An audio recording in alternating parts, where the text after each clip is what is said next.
Nyx is a deceptive and cunning warframe, using her mind controlling abilities to make her enemies not recognize each other, making them fire at one another. She can also become a massive threat to her enemies with her armor piercing capabilities and damage absorption. Mind control is the first ability in her arsenal. She mocks an enemy as her puppet who will be briefly stunned. After this, it will become friendly to the Tenno side. During the stun animation you can damage the target to increase its damage output. Nyx, her second ability is Psychic Bolts. She fires enemy seeking projectiles that remove the armor, shields or auras from her enemies. Her third ability is Chaos. After casting this ability, all enemies within a large radius will confuse ally as foe, attacking anything that's closest to them. This will also stop enemies from supporting their former allies. Need a breather? Use Absorb to give yourself a moment of meditation. When channeling this ability, she raises her threat level, causing most enemies to attack her instead of her allies. All damage will be absorbed into a damage pool at the cost of energy.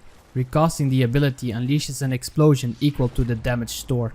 Nyx is quite versatile, but only has a few really powerful builds. I will go over 2 strong builds and 1 more fun build.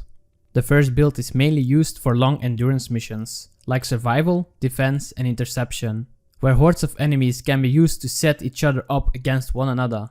This will provide strong crowd control for your team, which allows them to pick off enemies one by one. The second build is an all-rounder. This build can mind control, strip enemies of all of their armor or shields, has decent range to spread chaos and absorb, can take in a lot of damage before unleashing.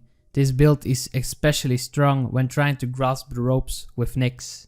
The final build is a fun build, where you can pick a strong enemy, mind control it and shoot it several times with a powerful gun. After that it will unleash hell upon your enemies, and this is quite literally. Use mind control often. It is really cheap and it removes an enemy from the battle, while gaining you an ally. Don't forget to show them who's boss, right after you cast it. Psychic bolts are really helpful if you are unable to further damage enemies who have a high amount of armor or shields on them. Chaos is quite expensive to use. Try to focus enemies who are not under the control of it and then the enemies who are. This allows you to save a second cast if you are short on energy. Absorb's damage can be amplified by the user when using explosives of the detonation variety. This includes the Penta, Kastanas, Stuck and Tonkor to a certain extent. Absorb also increases weapon damage for a short duration for a percentage of all damage absorbed. Nyx is well suited for endurance missions. She might be a bit less reliable in survival missions, where enemies will no longer go out of their way to find the Tenno squad. They also deal minimal damage to each other. Make sure that you aren't being deceived by this trickster lady, as she will get into your head real fast.